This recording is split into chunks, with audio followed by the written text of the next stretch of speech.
Please subscribe কৰিব মোৰ channel Assamese YouTube for you আৰু কাষত থকা ঘণ্টা বুটামটো বজাই দিব আৰু লাইক শ্বেয়াৰ কমেণ্ট কৰিব প্লিজ।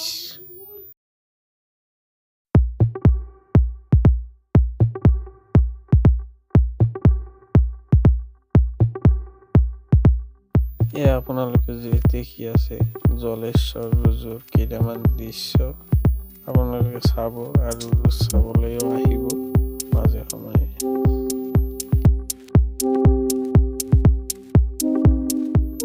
এইখিনিত পীৰৰ দৰগাহ অৰ্থাৎ কালিম মৌলানা নাছিৰুদ্দিন আহমেদ তেওঁ সুদূৰ বাগদাদৰ পৰা আহি ইছলাম ধৰ্ম প্ৰচাৰ কৰিছিল। জলেশ্বৰ গোৱালপাৰা জিলাত অৱস্থিত।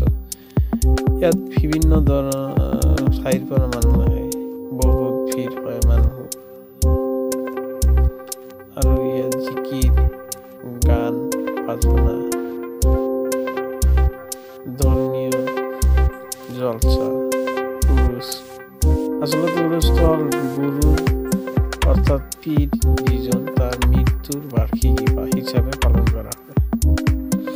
প্ৰতি বছৰে আঠ মাঘৰ পৰা 3 দিনীয়া কাৰ্যসূচীৰে এইটো কৰা হয়।